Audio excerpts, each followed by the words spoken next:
Hello students, good morning.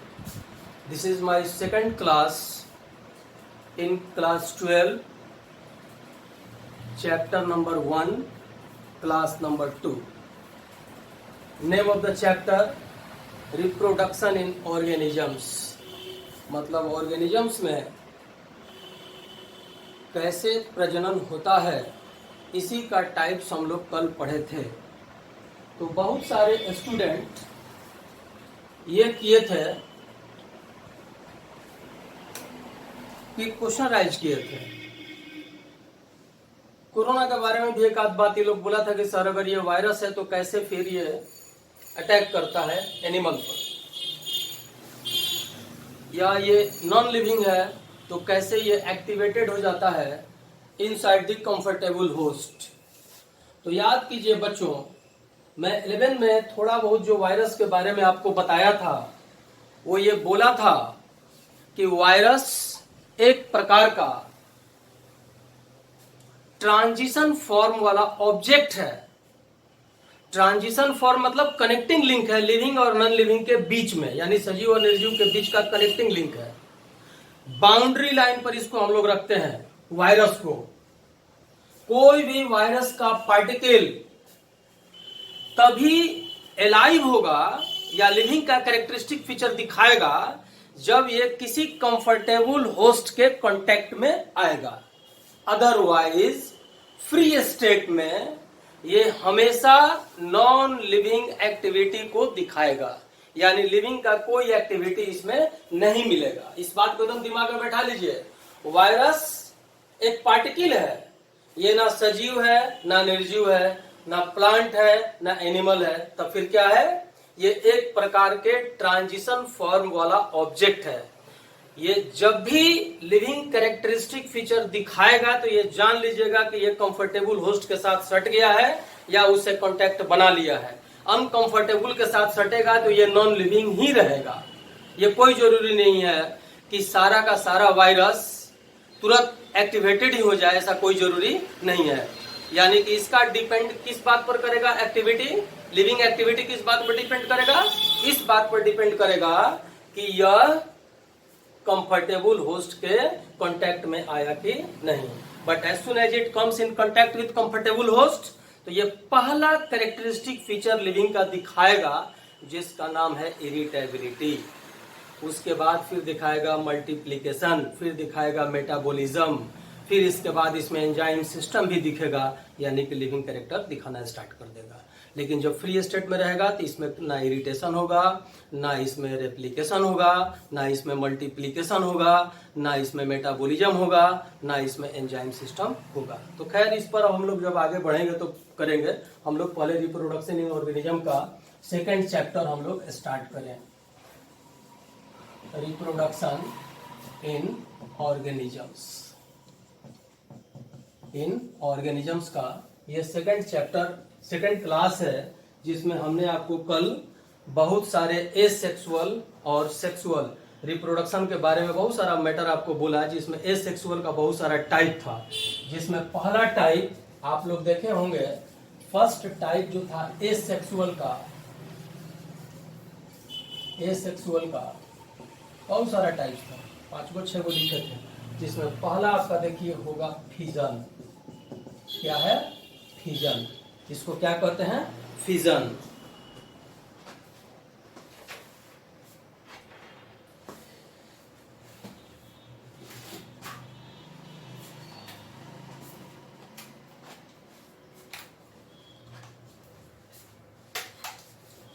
चलिए हम लोग स्टार्ट करें फिजन।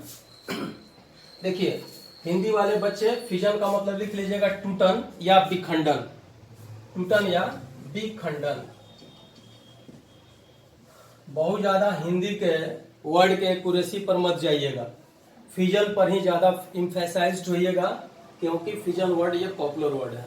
अब इसको हम लोग कैसे फिजन को डिफाइन करेंगे? देखिए फिजन का मतलब टूटन यानी कि ब्रेक डाउन। अगर किसी भी ऑर्गेनिज्म में कंफर्टेबल सिचुएशन में अगर उसका पेरेंट बॉडी 1 से 2 या मोर देन 2, मोर देन 2, अगर डॉटर सेल में स्प्लिट करता है या टूटता है तो दिस प्रोसेस को हम लोग क्या कहते हैं, फिजन। यानी कि कोई भी एक ऑर्गेनिज्म, यानी एक ऑर्गेनिज्म का पेरेंट सेल अगर टूट रहा है एक में, या ये एक सेल टूट रहा है दो में या दो से अधिक में, तब इसको हम लोग क्या कहते हैं, फिजन। इसका मतलब क्या हुआ कि अगर दो डॉटर सेल में टूटेगा तब इसको कहेंगे हम लोग बाइनरी फिजन, और दो से अधिक में, 4 में, 8 में, 16 में, 32 में, 64 में अगर टूटेगा तो इसको हम लोग क्या कहेंगे, मल्टीपल फिजन। तो यानी कि इसको अगर हम लोगों को एक लाइन में डिफाइन करना होगा तो हम लोग कैसे डिफाइन करेंगे, इसको हम लोग डिफाइन करेंगे splitting of parent, splitting of parent cell into two or more than two daughter cells, more than two daughter cells। Hindi वाले बच्चे लिख लीजिएगा, वैसी प्रक्रिया जिसमें पेरेंट सेल का टूटन दो या दो से अधिक डॉटर सेल में होता है तो इसे हम लोग क्या कहते हैं, फिजन। अब देखिए एक बात, अगर दो में टूटेगा तब इसको क्या कहेंगे, और दो से अधिक में टूटेगा तो इसको हम लोग क्या कहेंगे। इसके आधार पर इसको हम लोग कितने भाग में बांटते हैं, दो भाग में। अगर दो पार्ट में टूटता है, अगर टू सेल्स डॉटर सेल्स में टूटता है तो इसको कहेंगे हम लोग बाइनरी फिजन, और मोर देन टू में टूटता है, more than two daughter cells में अगर टूटेगा तब इसको क्या कहेंगे हम लोग, मल्टीपल फिजन। एकदम दिमाग में रख लीजिएगा, ये जरा सा भी इसमें इफ बट का बात नहीं है, नाम से ही क्लियर है, बाई माने टू, अब मल्टीपल का मतलब मेनी। दो में डॉटर सेल टूट गया तो बाइनरी, और दो से अधिक में टूट गया तो मल्टीपल। एक चीज और देखिए, एसेक्सुअल रिप्रोडक्शन को इसीलिए हम लोग क्या कहते हैं, इसको एपोमिक्सिस। इसको क्या कहते हैं, एपोमिक्सिस। ऐसा क्यों कहते हैं, यहां पर कोई भी दो सेल आपस में टूटता नहीं है, यानी कि अवे फ्रॉम मिक्सिंग, यानी कि अवे फ्रॉम मिक्सिंग। तो इसमें भी ये बात आप देख सकते हैं, कोई भी दो सेल आपस में मिल नहीं रहा है, यानी कि फ्यूजन नहीं हो रहा है। जबकि सेक्सुअल रिप्रोडक्शन में फ्यूजन होता है, यहां हो नहीं रहा, यहां टूट रहा है कंफर्टेबल सिचुएशन में, एक ही पेरेंट सेल से। ठीक, तो अब देखिए यहां भी थोड़ा सा बात है। क्या बात है भाई, कि अगर इक्वली सेल दो डॉटर सेल में डिवाइड किया या स्प्लिट किया या फिजन किया तो इसको कहेंगे हम लोग इक्वल डिवीजन। इक्वल डिवीजन, अगर मान लीजिए कि एक सेल छोटा टूटा एक सेल बड़ा टूटा, यानी कि अनइक्वल हुआ, इसको कहते हैं हम लोग इर्रेगुलर। क्या कहेंगे, इर्रेगुलर। एकदम इस बात को दिमाग में बैठा लीजिएगा। ये प्रक्रिया होगा कैसे भाई, पहले आइए कैसे इसका हम लोग थोड़ा सा इसका तरीका देखें क्या है। देखिए सबसे पहला चीज कि ये जो हमारा फिजन होगा ये कब होगा, फेवरेबल कंडीशन में। कब होगा, फेवरेबल, FAVURABLE, फेवरेबल कंडीशन। एकदम ध्यान दीजिएगा, ये फेवरेबल कंडीशन में ये रिप्रोडक्शन हमारा होगा।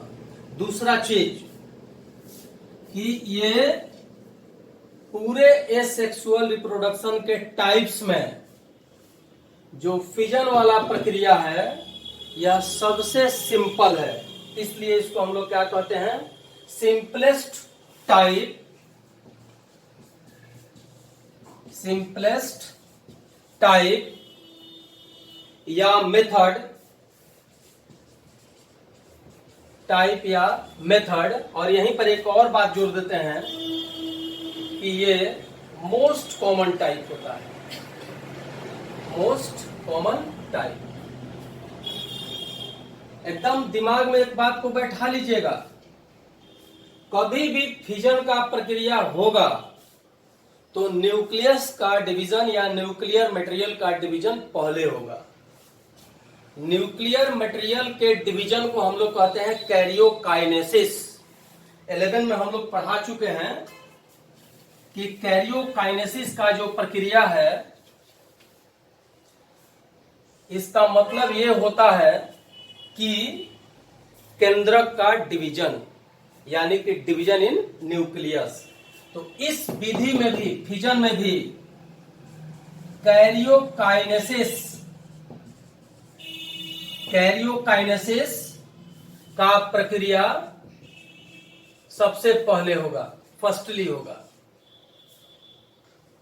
कैरियन का मतलब होता है न्यूक्लियस, कैरियन का मतलब न्यूक्लियस, और ये सिस है मतलब ब्रेकडाउन, यानी कैरियोकाइनेसिस पहले हो गया। जैसे ही कैरियोकाइनेसिस हो जाएगा तब जाकर के साइटोप्लाज्म का डिवीजन होगा, और साइटोप्लाज्म के डिवीजन को हम लोग क्या कहते हैं, साइटोकाइनेसिस। 11 का जो पढ़ाए हुए हैं सब निकाल करके देख लीजिएगा, सेल डिवीजन में टोटल टर्म का एक्सप्लेनेशन हमारा लिखवाया हुआ है। तब हम लोग कंक्लूड क्या कर सकते हैं कि फिजन का प्रक्रिया जब भी होगा तो karyokinesis takes place firstly, then cytokinesis takes place, cytokinesis takes place. अब देखिए, उतार लीजिए, पाउज करके उतार लीजिएगा, हम आगे बढ़ते हैं धीरे धीरे।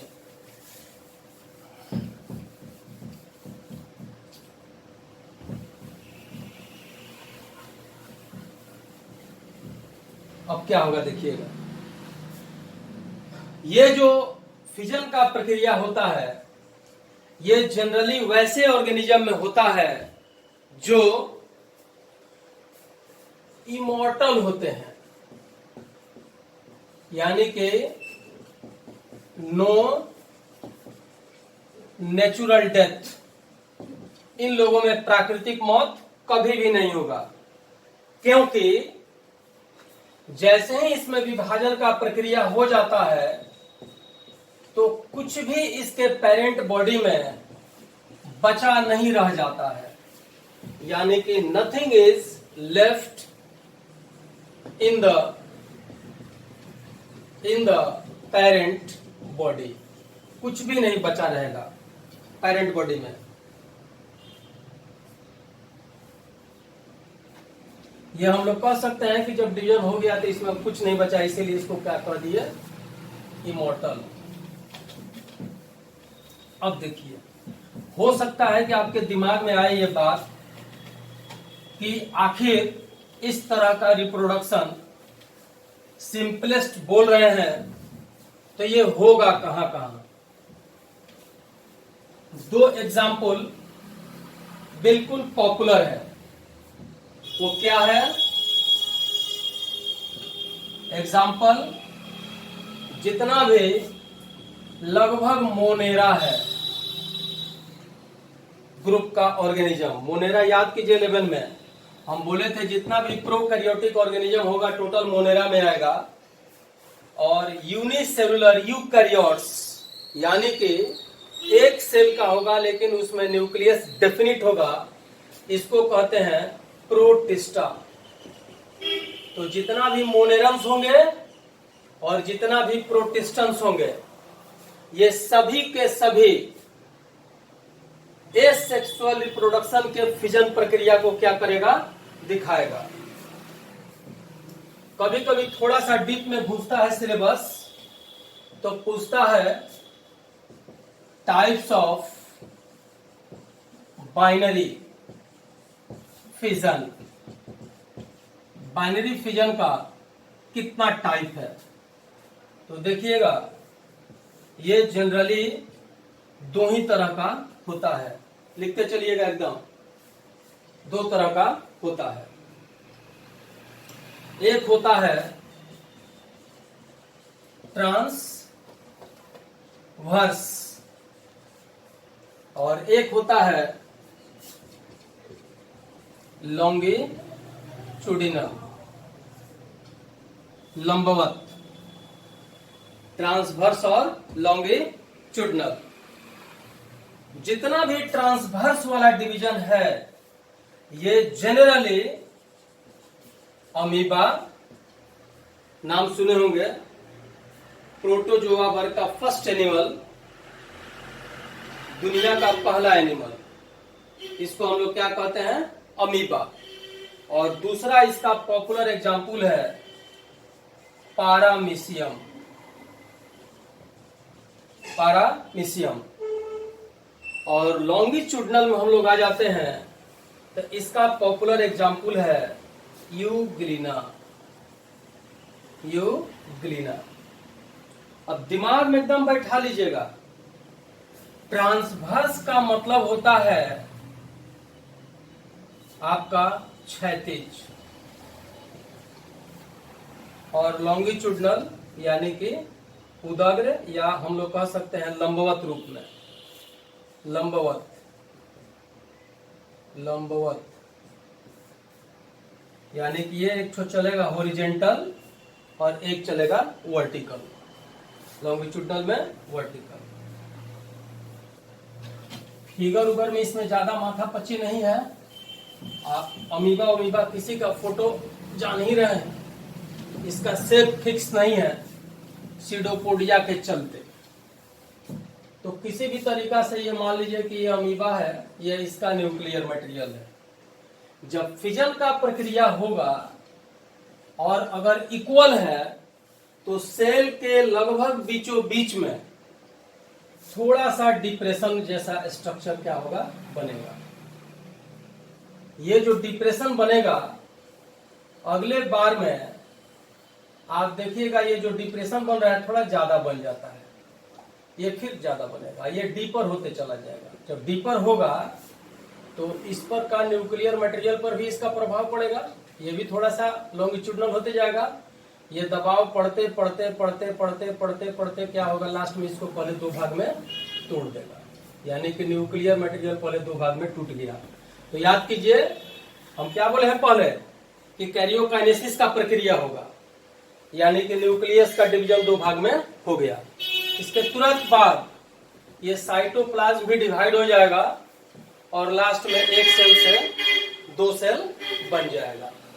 यही प्रक्रिया अगर यूग्लिना में लॉन्गिट्यूडिनल होगा तो न्यूक्लियस का जो मटेरियल है या न्यूक्लियर मटेरियल है ये लॉन्गिट्यूडिनली दो भाग में बंट जाएगा। जब लॉन्गिट्यूडिनली दो भाग में ये बंट जाएगा फिर जाकर के साइटोप्लाज्म का डिवीजन होगा और वहां भी दो सेल बन जाएगा। यानी कि अगर लंबवत रूप से हुआ तो लॉन्गिट्यूडिनल और ट्रांसवर्स रूप से हुआ तो ट्रांसवर्स बाइनरी फिजन। बाई माने दो, यानी जब भी बनेगा वह दो डॉटर सेल ही बनेगा, चाहे वो ट्रांसवर्स हो या लॉन्गिट्यूडिनल हो। थोड़ा सा अंतर है, हम बोलबो किए थे, अगर इक्वली डिवाइड हो जा रहा है दो डॉटर सेल में तो इसको हम लोग कहेंगे इक्वल, और अनइक्वली हो गया तो अनइक्वल या इरेगुलर। अब दूसरा रिप्रोडक्शन का टाइप था जो याद कीजिए आप, इसी में बाइनरी में ही इसको हम बोले थे मल्टीपल, यानी कि वहां पर बाइनरी में एक से दो हो रहा था और मल्टीपल में अब क्या हो जाएगा, दो से अधिक।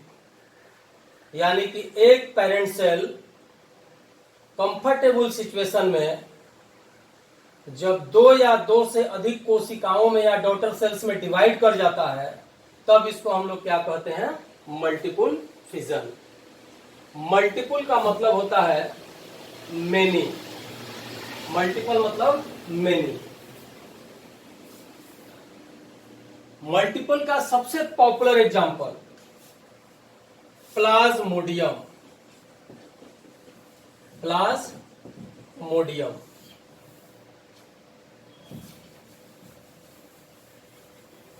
अब देखिए, हम पहले भी आपको बोले हैं कि वेदर द डिवीजन में बी बाइनरी और multiple, firstly karyokinesis takes place after the cytokinesis.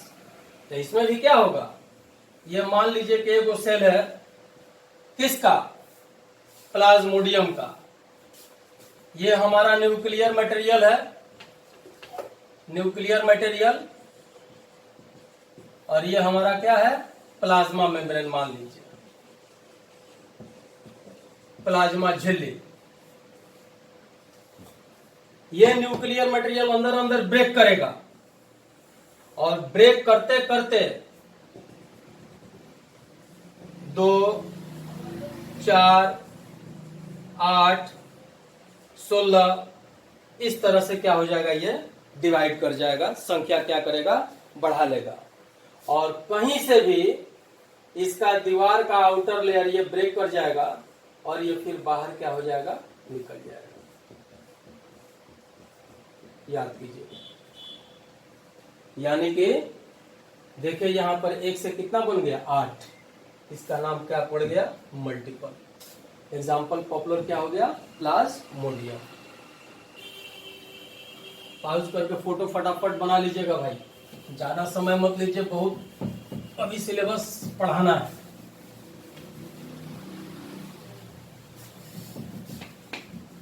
अगला टाइप एसेक्सुअल रिप्रोडक्शन का,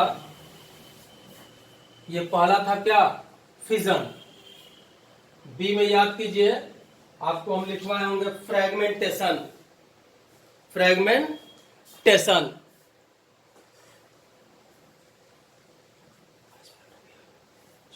फ्रेगमेंटेशन,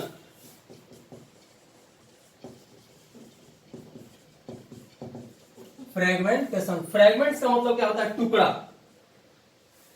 इसको हम लोग कैसे डिफाइन करेंगे, इसको लिखिए ब्रेकिंग, ब्रेकिंग इंटू 2 और मोर, इंटू 2 और मोर बाई 2 और मोर कर सकते हैं क्या, daughter cells, more daughter cells by, सीधे सीधे लिख लीजिए, wave action by wave action और डीके, डीके माने मर जाना या सड़ जाना, और DK of older parts. Hindi वाले बच्चे लिख लीजिए, वैसी प्रक्रिया जिसमें 2 या 2 से डॉटर सेल का निर्माण वेव एक्शन के द्वारा अथवा पुराने भागों के मरने से होता है, इसको हम लोग क्या कहते हैं, फ्रेगमेंटेशन। इसमें एक लॉस है, इस प्रक्रिया का डिमेरिट क्या है, डिमेरिट यह है कि ये तो भाई डीके हो जा रहा है, मर जा रहा है, ओल्डर पार्ट, या ऑर्गेनिज्म भी मर जाएगा। इसका मतलब कि इसका डिमेरिट हुआ कि इस तरह का जो ऑर्गेनिज्म होगा इसमें एडेप्टेशन नहीं हो पाएगा, अनुकूलन नहीं हो पाएगा, यानी कि ये सर्वाइवल में दिक्कत करेगा। डिमेरिट इसका क्या हो गया, no adaptation, no adaptation. Adaptation को हम लोग क्या कहते हैं, अनुकूलन, माने इसमें अनुकूलन का प्रक्रिया नहीं होगा। पॉपुलर एग्जाम्पल इसका क्या हो गया, फ्लैट वर्म, इसको हम लोग फीता कृमि,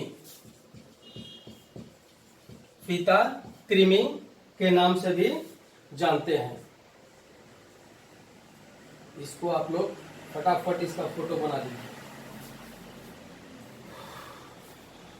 यहां भी होगा, ये सब दबाव पड़ेगा, ये यहां हो गया इसका माउथ, ये भी यहां भी, ये माउथ,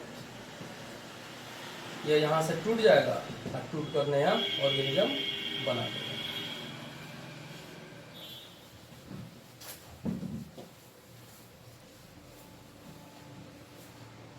कुछ होगा तो बोलना। सी आई ए बड़े, सी में क्या हो गया बड़े। इसका देखिए पॉपुलर एग्जाम्पल है ईस्ट सेल, एग्जाम्पल लिख लीजिए ईस्ट सेल्स।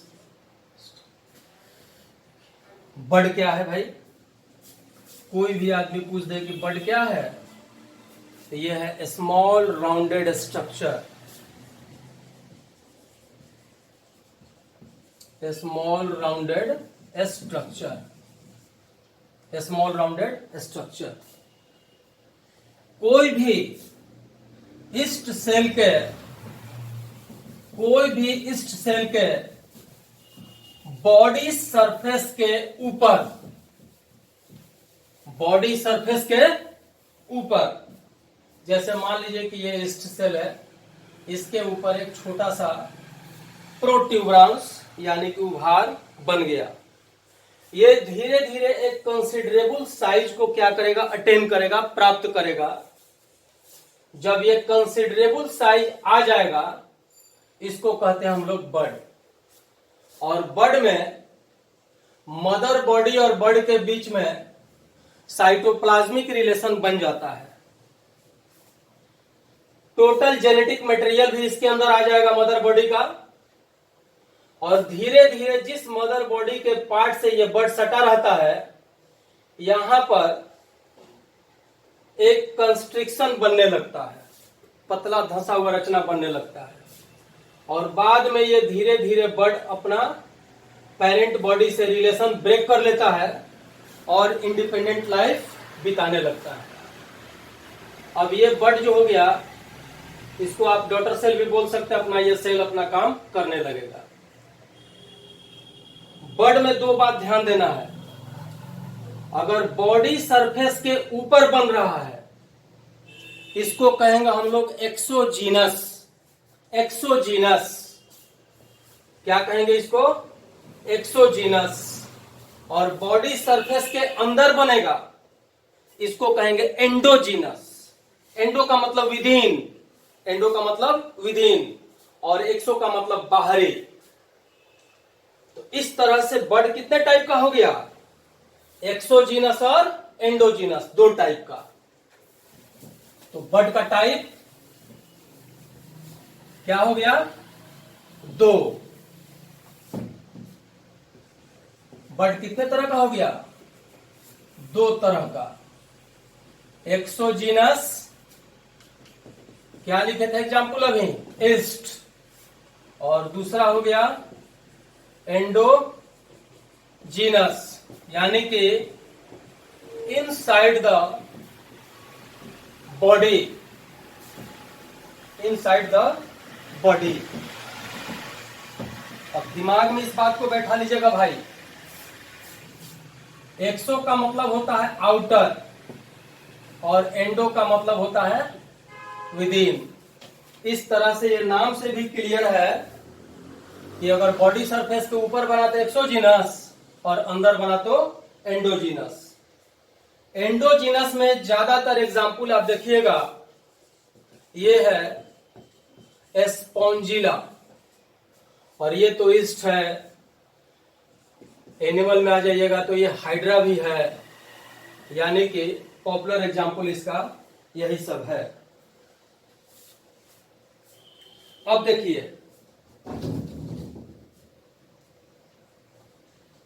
एंडोजीनस में भी बहुत सारे स्थिति में एक से अधिक सेल का डिवीजन हो जाता है।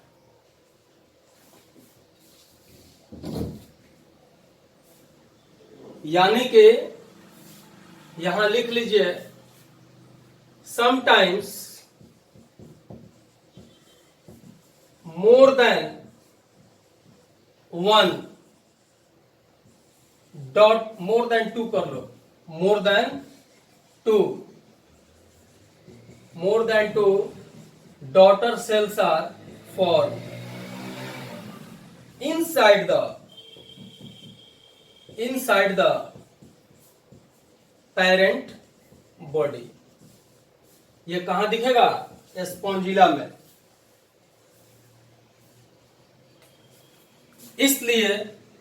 इसलिए इसको हम लोग गेम्यूल्स के नाम से भी जानते हैं। क्या कहते हैं? गेम्यूल्स। अब मान लीजिए इसी में ये बन जाएगा और इसमें स्पिक्यूल्स रहता है। ये सब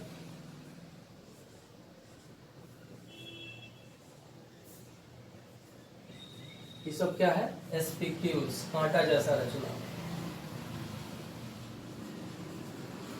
ये स्पिक्यूल्स है और यहीं पर एक छोटा सा माइक्रोस्कोपिक पोर जैसा रचना बनेगा जो बाद में ये निकलेगा बाहर, इसलिए इसको कहते हैं हम लोग माइक्रोपाइल यानी छोटा छिद्र। छोटा छिद्र, छोटा छिद्र। फोटो वोटो एकदम इम्तिहान में बनाते चलेगा भाई। 35% लगभग मार्क्स फिगर पर रहता है। फिगर आप नहीं बनाइएगा फिर लटक जाइएगा। अगला है सेक्सुअल रिप्रोडक्शन का टाइप जिसका नाम था रीजेनरेशन। क्या नाम है? रीजेनरेशन। तो इसको डिफाइन कीजिए कि इसमें जो मिसिंग पार्ट है इसका,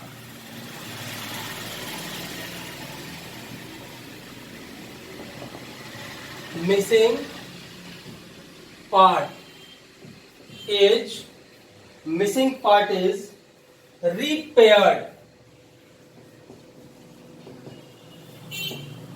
repaired by proliferation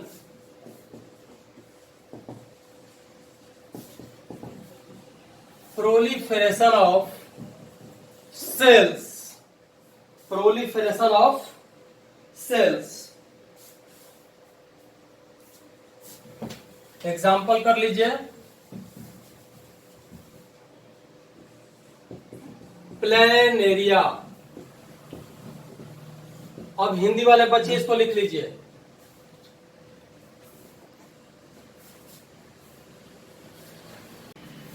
वैसी प्रक्रिया जिसमें कोशिका के मिसिंग भाग यानी कि छूटे हुए भाग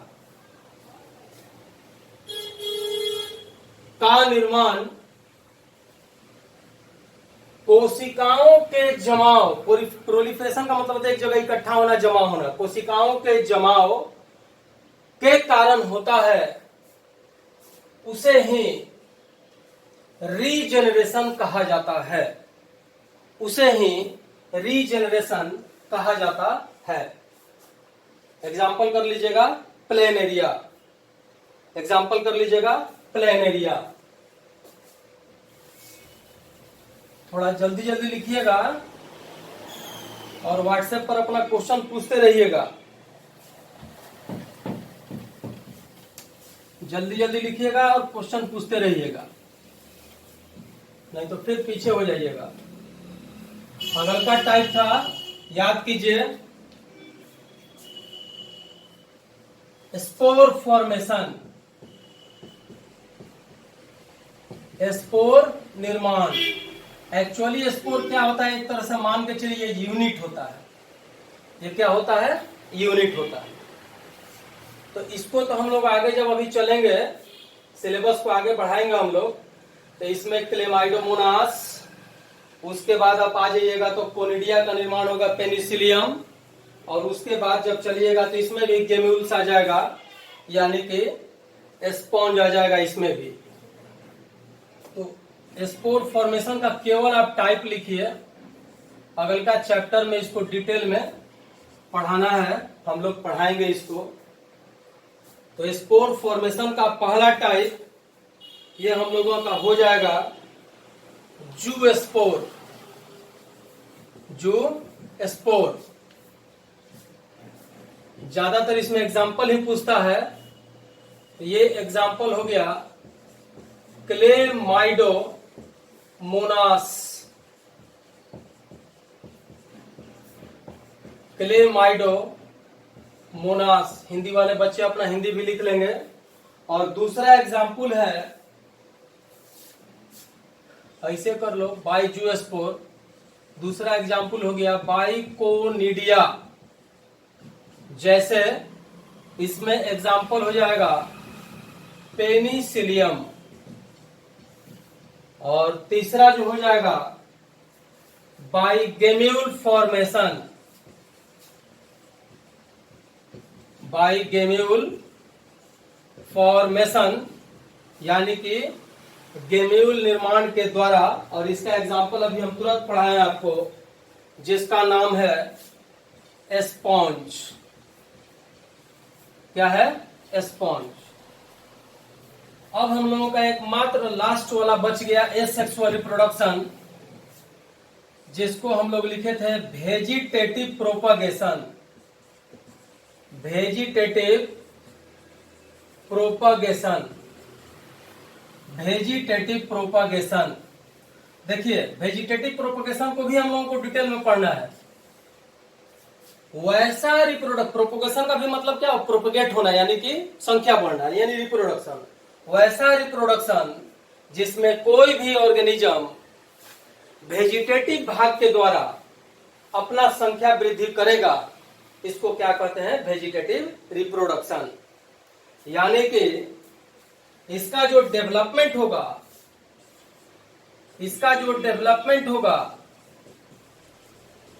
वह किसके द्वारा होगा? वेजिटेटिव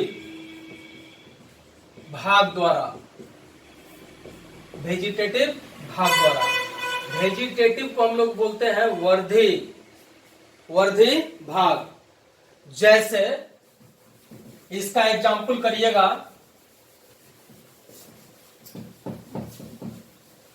बहुत सारे पौधों का आपके जड़ के द्वारा रिप्रोडक्शन हो जाएगा। जड़ के द्वारा।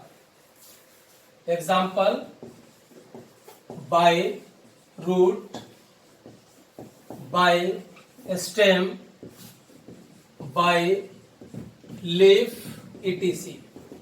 ये सब हम पढ़ा चुके हैं आपको। स्टेम में आपको याद होगा राइजोम था,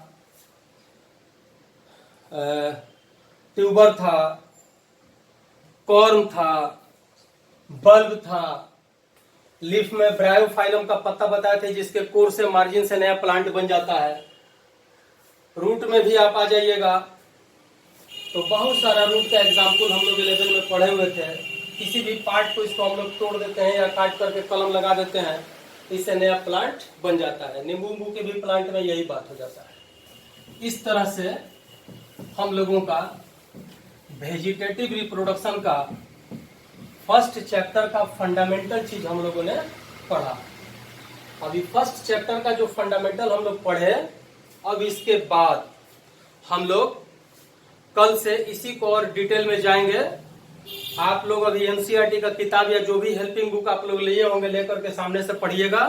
फिर उसके बाद हम कल एक और वीडियो डालेंगे इसके बाद वाला, कि आगे का कैसे कैसे सिलेबस चलेगा। Thank you, best of luck. Cut देना।